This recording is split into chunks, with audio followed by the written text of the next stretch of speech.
Getting back into Pokemon card collecting after a break can be both exciting and overwhelming. When I first started again, I quickly realized that there were a lot of things I wish I had known right from the start. From how to avoid overpaying for cards to understanding the best places to buy, I learned a lot through trial and error. In this video, I'm sharing the 10 things I wish I knew when I started collecting Pokemon cards again so that you can save time, save money, and skip all the mistakes I made. First, the special illustration rare honeymoon phase.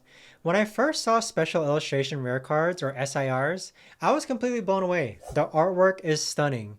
Pokemon in natural settings, dynamic poses, and incredible detail that makes them look like miniature paintings rather than trading cards.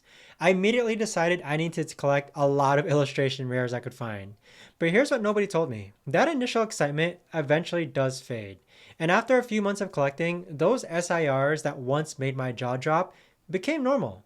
But don't get me wrong, they're still beautiful cards, they still have a wow factor, but some of them, it diminishes over time. This doesn't mean that you shouldn't collect SIRs, but be mindful of spending hundreds of dollars chasing every single one.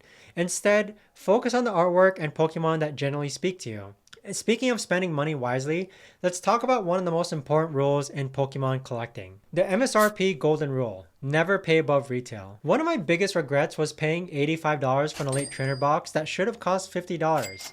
Simply because I didn't know any better. The excitement of finding rare products clouded my judgment, and I overpaid constantly during my first few months of collecting. And here's the truth. Pokemon cards are not as scarce as some sellers want you to believe. The Pokemon company is printing more product, and patience almost always pays off. If you're tired of missing out on restocks or paying for overpriced Pokemon TCG products, check out PokeNotify, who is kindly sponsoring this video. PokeNotify monitors hundreds of sites worldwide, so you'll know the moment products drop. No more refreshing pages all day. PokeNotify is how I've been able to get Black Bolt and White Flare ETBs, Prismatic ETBs, and booster bundles, all from the comfort of my own home. You can try it free for 3 days, and if you decide to stick with it, use PalletPicks25 to get 25% off your first month. Link is down below in the description. Now with tools like this, there's no reason to pay for inflated prices, which brings me to my next point about the smartest way to actually build your collection. The single strategy. Math that will save you hundreds. Here's a simple math lesson that took me too long to learn. If you want a specific card, buying it directly is almost always cheaper than trying to pull it from packs. And let me give you an example. I spent over $200 on Paldea Evolve packs trying to pull a special illustration rare, and after all that money, I still didn't get it. And later I found out that nowadays I can buy that card for like less than $40. The math is clear. Booster packs are $4 to $5 each if you find them at MSRP. Odds of pulling that card are roughly 1 in 200 plus packs. Cost to buy enough packs for a reasonable chance is $800 plus. Cost to buy that single card, less than $40. Now this doesn't mean that you should never open packs because we know that's part of the fun, but if you're targeting specific cards, singles are the way to go. And speaking of finding products at a good price, leads me to my next point. The hidden treasure, Pokemon vending machines exist. Now this blew my mind first when I first discovered it.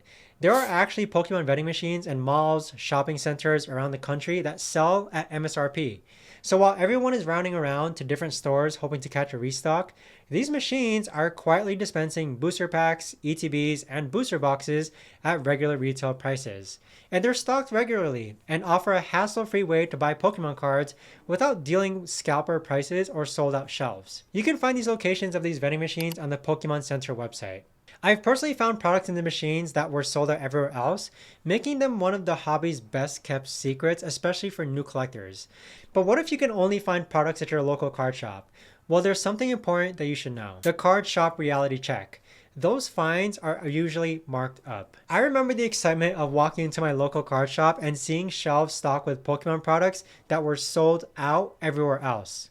I thought I'd hit the jackpot until I saw the prices, and here's the reality. Most local card shops mark up their Pokemon products above MSRP. That Elite Trainer box that costs $50 at Target might be $100 plus at your local card shop. Now they're not trying to rip you off. Small businesses have higher costs and can't compete with big retailers' bulk purchasing power. Now, while I believe in supporting local shops, it's important to know that you're often paying a premium. I reserve my local shop purchases for singles, where they're usually fair, priced at market. So this brings me to my next important lesson about value and condition. The condition compromise. Near mint isn't always necessary. When I started collecting, I was obsessed with card condition. I would only accept absolute perfect cards, No whitening on edges, no scratches, perfect centering. And this perfectionism cost me a lot of money, and it caused me to pass on some great deals. Over time, I learned an important lesson. For your personal collection that will live in your binder, near mint condition might not be necessary. A lightly played card often looks identical to near mint and costs 20 to 30% less. Understanding card conditions is crucial. You have near mint, which is virtually perfect, lightly played, which is minor edge wear and tiny scratches. You have moderately played, which is noticeable wear but still presentable.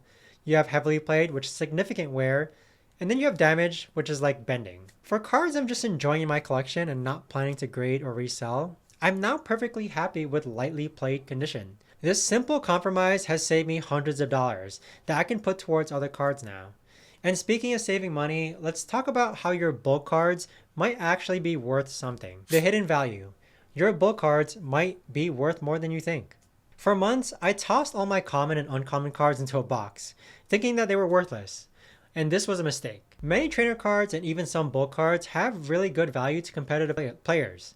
Cards like Ultra Ball, Boss's Orders, and Professor's Research might seem ordinary, but they're staples in competitive play and can sell for $1 to $5 each. Even energy cards from certain sets can be worth some money. Now I regularly sort through my bulk and list valuable cards on TCG Player.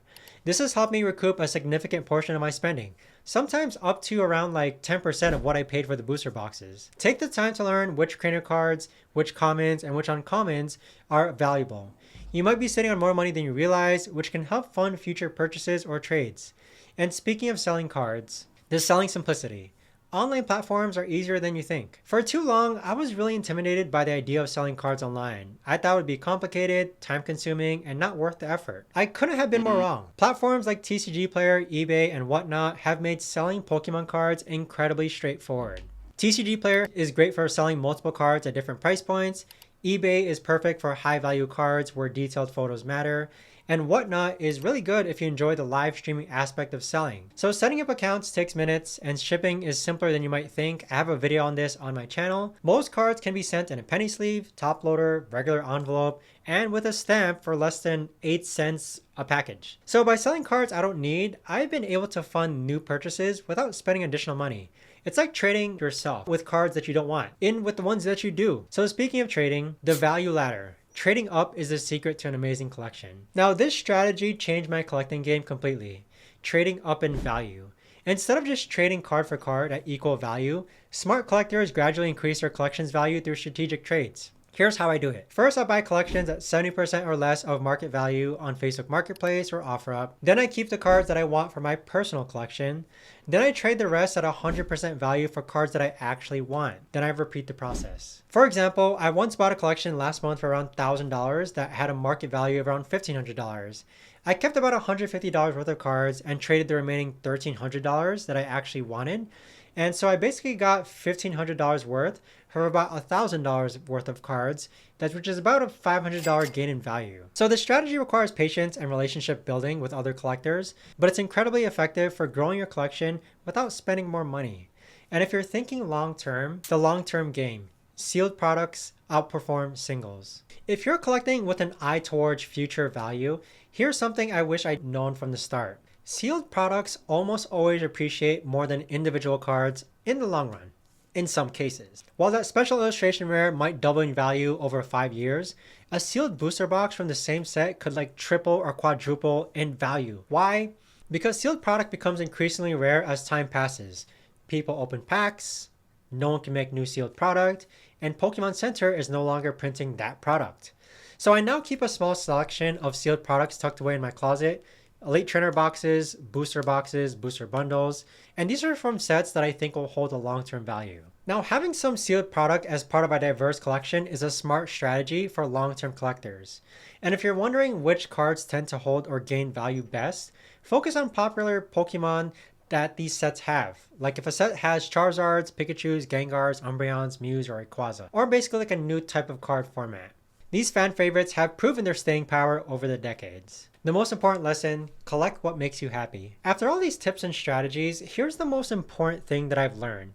There's no right way to collect Pokemon cards. I've met collectors who focus on sleeping Pokemon, I've met collectors who focus on underwater Pokemon, cards from a specific artist, or someone who wants to build a Pokédex style binder with one of each Pokemon. The joy of collecting comes from building something that makes you happy, not what others think you should collect. So whether you're doing a master set, hunting down every Houndoom ever printed, or just gathering cards with artwork that speaks to you, make sure collection brings you joy. Now, I spent too much time in the beginning trying to master set different Scarlet and Violet era sets, and this was what I was thinking that I should do. But once I gave myself permission to collect my way, the hobby became infinitely more fun. Now, speaking of fun, if you're interested in learning how to actually have more fun collecting Pokemon cards, make sure to watch this video next.